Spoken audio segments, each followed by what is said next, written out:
2024, un nuevo año, y es momento de pensar qué estrategia hay que realizar para este año 2024.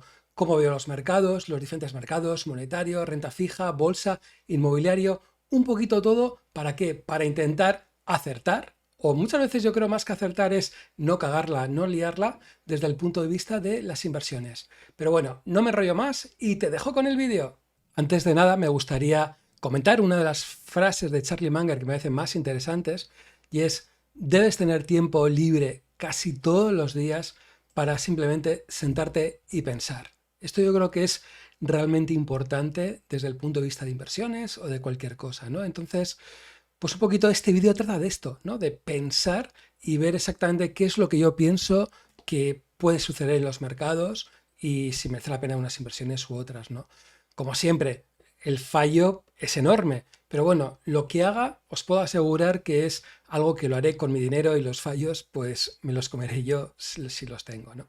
Lo primero, y vuelvo, digamos, a la frase de Ray Dalio, ¿no? De cash is trash, ¿no? Sería como una traducción de decir, tener el metálico, tener el dinero es basura, ¿no? ¿Y por qué digo esto? Porque solo hay una cosa que yo creo que tenemos que tener clara, y es que tener nuestro dinero sin invertir, tarde o temprano el valor de compra será cero, ¿no? Aquí en este ejemplo pongo en el caso de una persona que durante 20 años tuviera 10.000 euros, tuviéramos una inflación del 2%, ¿y qué es lo que nos pasaría? Pues que en 20 años habríamos perdido el 33% de nuestro valor de compra o de nuestro poder de compra. Entonces, es decir, que mejor o peor nos toca invertir, y siempre con el riesgo de poder equivocarnos, pero invertir es lo que nos toca hacer, ¿no? Dentro de fallos. ¿Por qué? Porque sabemos que si no invertimos, la pérdida es segura. Y bueno, el título un poquito de este vídeo hablaba, ¿no? De 2024, estrategias en mercados, buscando el calcetín de Warren Buffett, ¿no? ¿Y por qué ponía este calcetín de Warren Buffett?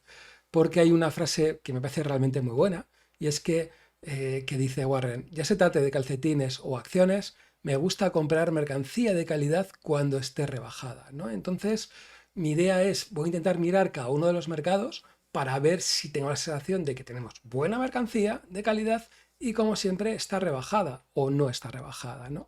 Entonces, el primero, mercado monetario. El mercado monetario históricamente nos ha dado una rentabilidad de alrededor del 1% en términos reales. La media histórica que hemos tenido de inflación en los últimos 25 años en Europa ha sido un 2,25%. Hemos tenido un 2,25%, ¿por qué? Porque hemos tenido, por ejemplo, el año 2002 con una inflación disparada del 8,83%. Si hubiéramos sometido este año 2022, nuestra inflación hubiera estado alrededor del 2%, que son o que es el objetivo del Banco Central Europeo. Tener unos tipos de interés en el 3,25, por ejemplo, estaríamos hablando de esa situación más o menos normal, esa situación normalizada. Actualmente el STER, que es la forma de un poco valorar a cuánto estaría cotizando, estaría sobre el 3,90%, es decir, que estaríamos un poquito por encima de la rentabilidad que se habría dado de manera, digamos, histórica, y por eso el mercado monetario habría hoy por hoy unas ciertas oportunidades. Pero ¿qué es lo que pasa? Que hay muchas probabilidades de que los tipos acaben bajando en los próximos meses. Es más, hay determinados gestores que pronostican incluso una caída del 1,50%. Yo sinceramente no la acabo de ver. ¿Por qué? Porque si cae de ese ritmo en tan poco tiempo, con el susto en el cuerpo que tienen los diferentes bancos centrales, es que realmente tenemos un problemón en la economía. Y bueno, no lo acabo de ver. Sí que veo que tengamos esa bajada, pues igual de 0,75%, etcétera, y que nos podamos ir a entornos del 3%. Sí lo veo, bastante probable. Con todo, si os dais cuenta, no veo aquí que tengamos unas grandes rebajas, ¿no? Es decir, que en el tema de mercados monetarios no veo esas rebajas claramente. Renta fija, pues hacemos el mismo análisis o parecido, ¿no? Fijaros, una de las tablas que siempre suelo comentar, ¿no? Es un estudio de Harvard en el que habla de cuánto ha dado históricamente la renta fija, y ha sido alrededor de 2,50% en términos reales. Actualmente hablamos de la inflación del 2,25%, lo que antes hablábamos del 2022, que había sido un poco inhabitual, y podemos decir que su punto de equilibrio podría ser sobre el 4,65%. Es decir, que el 4,65% sería el neutral desde el punto de vista de renta fija. tendríamos una inflación de alrededor del 2,25%, más 2,50%, nos encontramos con ese 4,75%. ¿Qué es lo que nos encontramos en la actualidad? Si, por ejemplo, tomamos el referente, el ETF más grande de Share Score, por ejemplo, que seguiría al índice de Bloomberg Euro Corporate Bond, nos estaría dando que actualmente a unos 4 años nos estaría dando una rentabilidad del 3,53%. Es decir, tan solo un 1,25% por encima de la inflación histórica y muy cerca del objetivo del Banco Central Europeo. ¿Qué es lo que ha pasado? Que en los últimos meses, o en los últimos 2 meses, sobre todo el mercado ha anticipado claramente esas posibles bajadas de tipo de interés y ha hecho que las rentabilidades de estos bonos se hayan caído de manera más o menos potente. Conclusión, hoy por hoy en renta fija tampoco tengo claro que haya rebajas, ¿no? Y cuando hablo de rebajas me refiero a que compre una serie de bonos y que espere esos 4 años para tener esa rentabilidad. Otra cosa es que piense que puede seguir bajando los bonos y que sea una oportunidad, digamos, de especular, pero desde el punto de vista de tener esos bonos a largo plazo, no tengo muy claro que haya esas grandes rebajas, ¿no? Que hablábamos del calcetín de Warren Buffett. Renta variable, pues nos encontraríamos algo parecido y voy a explicarme, ¿no? El PER, voy a utilizar el PER como una métrica, no es la mejor métrica para valorarlo, pero bueno, es una de ellas que se puede valorar desde el punto de vista de si está barato o caro una bolsa global, sobre todo hablo de bolsa global, es que históricamente el PER ha estado entre 15 y 17 veces, dependiendo de la bolsa. Actualmente tenemos un MSCI World que estaría cotizando a un PER de unas 20 veces. Si hacemos el cálculo nos daría que el MSCI World estaría entre un 15 y un 30% por encima de ese precio teórico medio. Es decir, que no tenemos tampoco rebajas. De rebajas, nada, ¿no? Con todo, habría que mirar otras posibles bolsas donde podemos encontrar con oportunidades, ¿no? Por ejemplo, la bolsa china, small caps, Japón, serían opciones, digamos, interesantes desde el punto de vista de valoración, segmentos que llevan con el tiempo caídas muy, muy importantes en valoración y podría, digamos, merecer la pena, ¿no? También, ¿qué es lo que os dejo? Una frase de Peter Lynch que me parece realmente interesante, ¿no?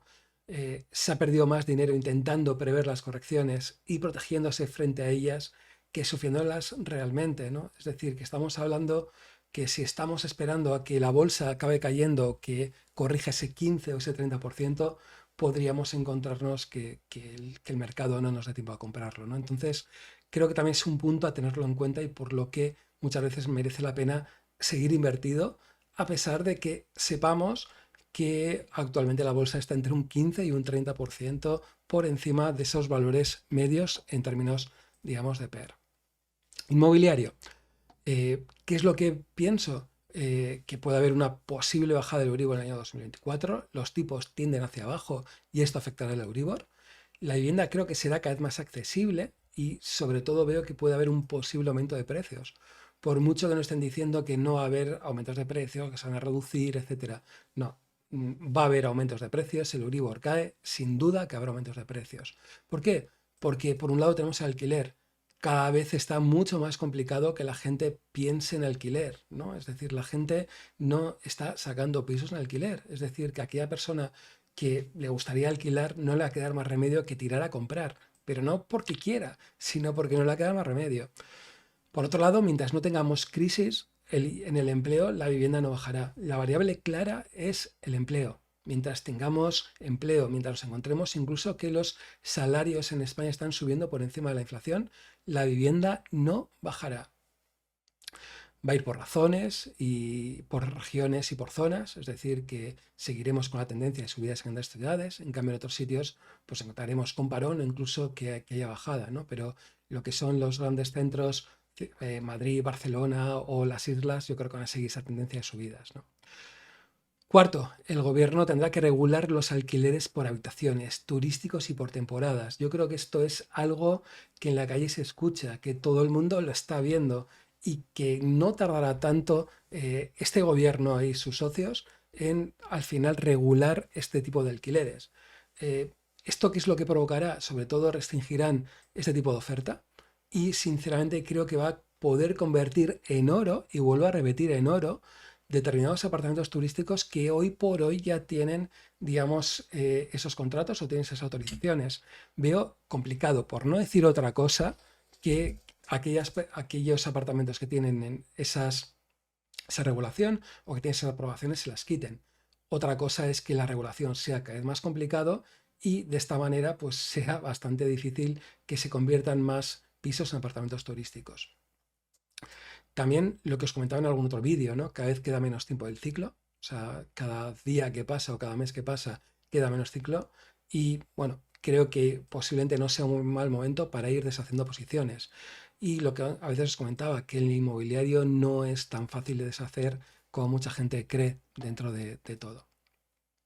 Bueno, y mi estrategia personal de inversión, ¿no? Yo creo que esto está bien hacer tu pensamiento, pensar exactamente cómo ves el mercado, exactamente qué es lo que veo y sobre todo al final tienes que aplicarlo dentro pues, de tu cartera, ¿no? Primero, creo que empieza a llegar el momento de desinversión inmobiliario. ¿Qué es lo que voy a hacer? Algún contrato a loca vida que me finaliza en el año 2024, pues no lo voy a renovar directamente y no estoy pensando tampoco en un alquiler convencional ni por asomo. O sea, realmente estoy viendo que la rentabilidad bruta no merece respecto a los posibles riesgos y creo que hay una cierta sobrevaloración de determinada tipología de pisos, bajos primeros. Por ejemplo, para que os hagáis una idea, yo dentro de los pisos que compré, había un par de ellos que eran bajos. Realmente eran pisos que cuando yo los compré, el mercado los valoraba como malos, ¿no? O sea, realmente no tenían un precio adecuado o nadie quería vivir en ese bajo. ¿Qué es lo que ha pasado? Que el ayuntamiento, digamos, de Bilbao ha creado una normativa que en principio se está aplicando en el centro, en el que solo permite viviendas de alokabide en lo que sean bajos o primeros si no hay bajos, ¿no? Conclusión, ¿qué es lo que ha pasado? Que esos bajos que estaban por debajo del precio de mercado medio, hoy por hoy están por encima. Entonces, por eso creo que es el momento de desinvertir en este tipo, ¿no? digamos, de pisos, ¿no? Segundo, mi cartera objetivo sigue teniendo un elevado porcentaje de MSCI World. Estamos hablando de un 72%. Sigo creyendo firmemente en la indexación a largo plazo y al final tampoco quiero estar jugando con el tema de decir es que creo que el mercado va a caer o está sobrevalorado entre ese 15 y 70%. Creo que no es el punto y creo que merece la pena seguir manteniendo en el mercado por lo menos un porcentaje realmente importante de mi cartera. Si os dais cuenta, estamos hablando del 72%.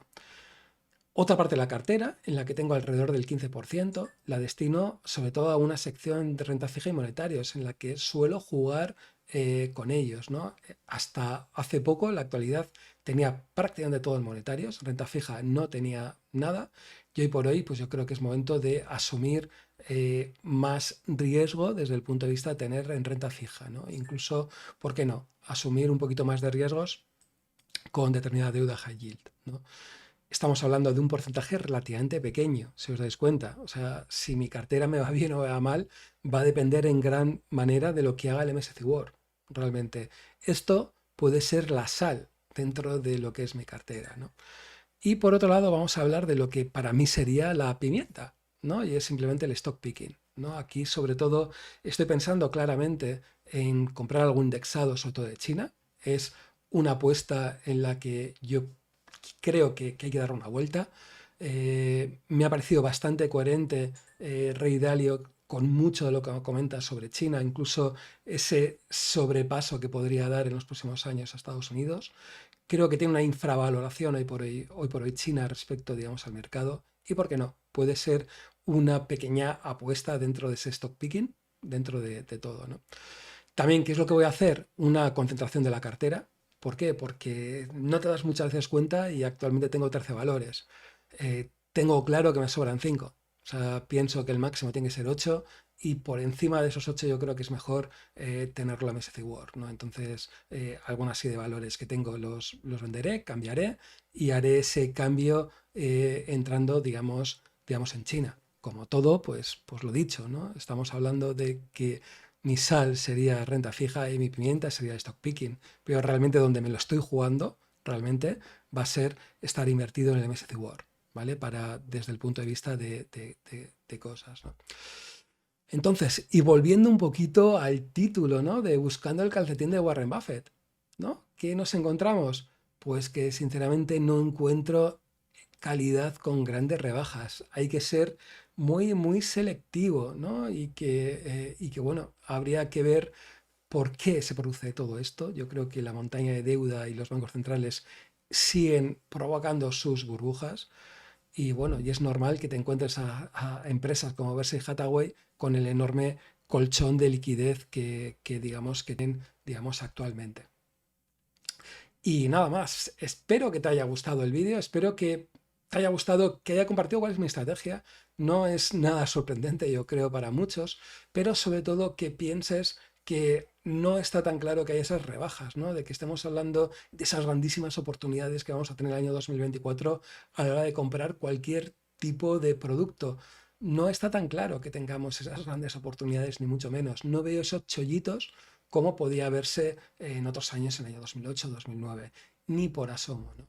Nada más, me gustaría agradecerte y, como no, que eches un vistazo, porque tengo un canal de Telegram en el que ya hay más de 1900 personas, en el que intentamos aprender y compartir diferentes opiniones sobre subastas de depósitos, sobre fondos monetarios, sobre letras, sobre bonos, sobre pensamientos, sobre filosofía de mercados, etcétera. Pero bueno, nada más, no me vuelvo a repetir y nos vemos en el siguiente vídeo.